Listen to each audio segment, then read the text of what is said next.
हरे कृष्णा, राधे राधे। आज हम सुनेंगे बैसाख मास में सुनी जाने वाली ब्राह्मण और ब्राह्मणी की कहानी। तो आइए सुनते हैं।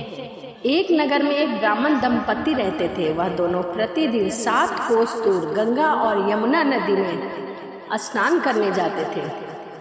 इतनी दूर आने जाने में ब्राह्मण की पत्नी थक जाया करती थी।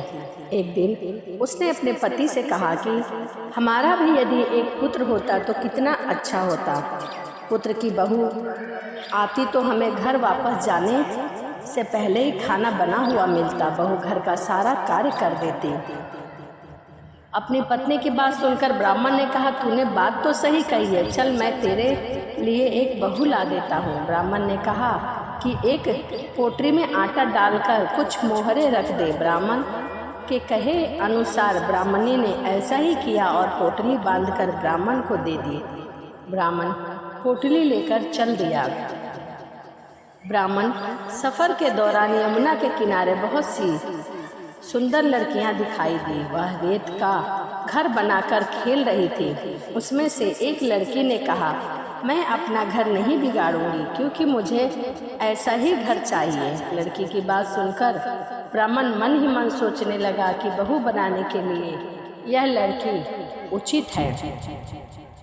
जब वह लड़की जाने लगी तो ब्राह्मण उस लड़की के पीछे पीछे उसके घर तक चला गया और ब्राह्मण ने उस लड़की से कहा, बेटी, मैं किसी के भी घर का भोजन नहीं करता हूँ। मैं अपने साथ आटा लेकर आया हूँ। तुम अपनी माता से पूछो कि क्या वह मेरे लिए आटा छानकर 4 रोटी बना देगी। यदि वह मेरा आटा छानकर रोटी बना देगी तो मैं तुम्हारे यहाँ खा लूँगा, मैं उसी रोटी को खा लूँगा। लड़की ने जाकर यह बात अपनी माँ को बताई।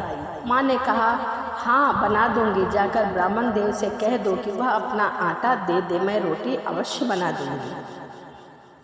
जब वह आटा छानने लगी तो आटे में उसे मोहरे निकली। वह सोचने लगी कि जिसके आटे में इतने मोहरे हैं उसके घर में कितनी होगी।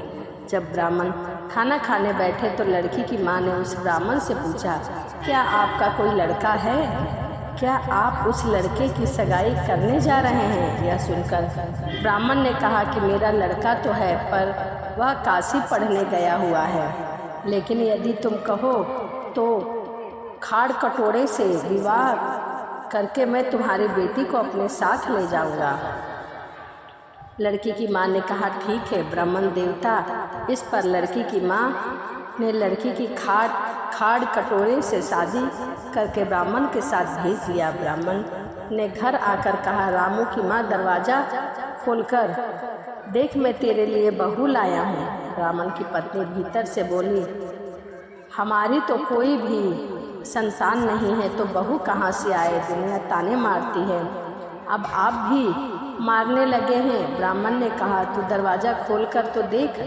जब ब्राह्मणी ने दरवाज़ा खोला तो सामने बहू खड़ी थी। उसने देखकर बहू का स्वागत किया और आदर सत्कार के साथ उसे अंदर लेके गई। जब ब्राह्मण अपनी पत्नी के साथ नदी स्नान करने जाता तो उसके पीछे से बहू घर का सारा कार्य कर देती थी और खाना बना कर रखती।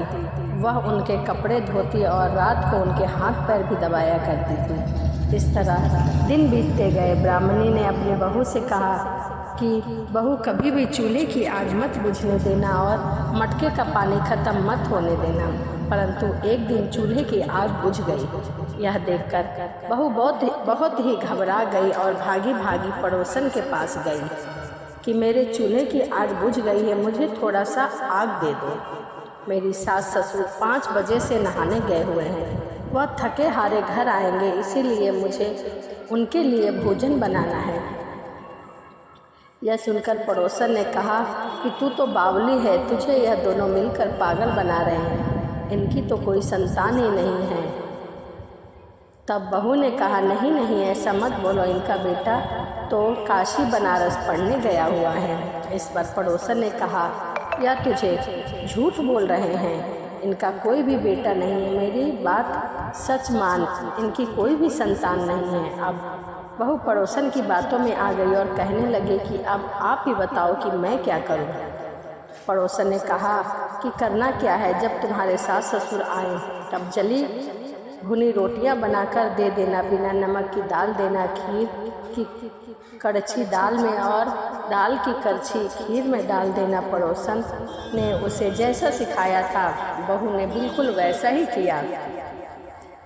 जब सास ससुर घर आए तो उसने उनका आदर सत्कार नहीं किया, उनके कपड़े भी नहीं धोए। जब उनसे सास ससुर को खाना दिया, सास बोली, बहू आज यह रोटियां जली हुई क्यों है, दाल भी अनूनी है।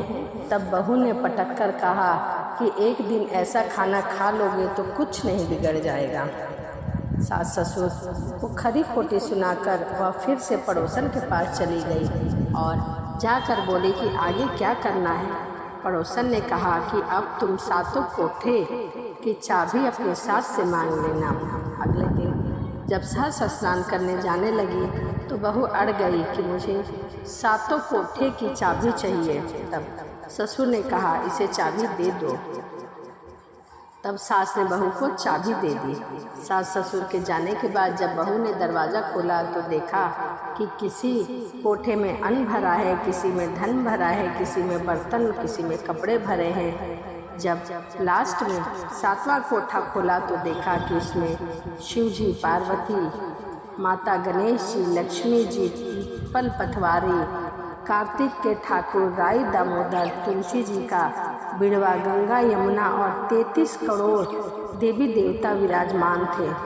वहीं पर एक लड़का चंदन की चौकी बिछाकर उस पर बैठकर माला जप रहा था। यह देखकर उसने लड़के से पूछा कि तुम कौन हो।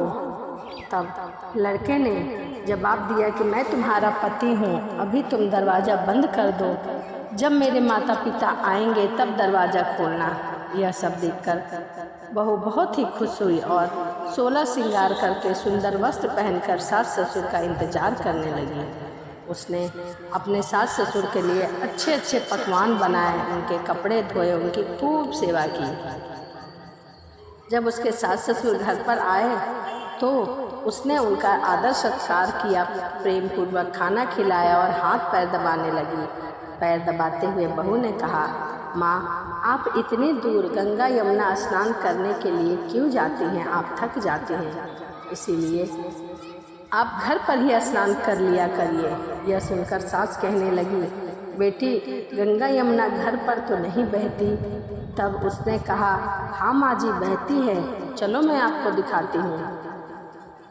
जब बहू ने सातवां कोठा खोला तो खोलकर दिखाया तो उसमें शिव जी, पार्वती जी, गणेश जी, लक्ष्मी जी, पीपल पथवारी, कार्तिक के ठाकुर, राई दामोदर, तुलसी जी का बिड़वा, गंगा यमुना बह रही थी और 33 करोड़ देवी देवता विराजमान थे। वहीं चौकी पर बैठा एक लड़का माला जप रहा था। माँ ने उसे देखकर कहा कि बेटा तू कौन है। लड़का बोला, माँ मैं तेरा बेटा हूँ। तब ब्राह्मणी ने पूछा कि तू कहाँ से आया, मेरी तो कोई भी संतान नहीं थी।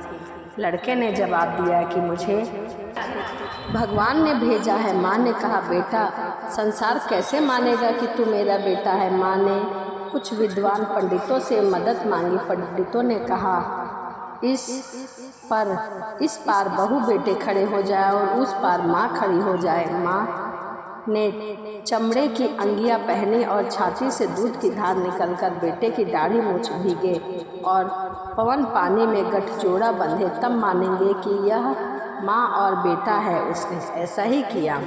चमड़े की अंगियां फट गई, छाती से दूध की धार निकलने लगी, बेटे की दाढ़ी मूछ भीग गई, पवन पानी में बहू बेटे का गठजोड़ बंध गया। और यह सब देखकर ब्राह्मण और उसकी पत्नी का खुशी का ठिकाना ना रहा।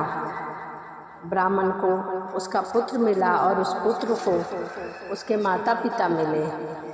यह सब ईश्वर की कृपा थी। हे ठाकुर जी, जैसे ब्राह्मण और ब्राह्मणी को बहू बेटा दिया वैसे सबको देना।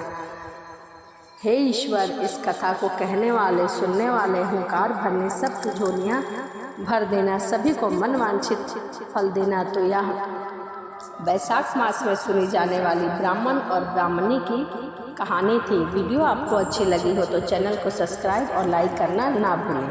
तो चलिए इसी के साथ वीडियो को समाप्त करते हैं और मिलते हैं अगली वीडियो में। राधे राधे, जय श्रीमन नारायण।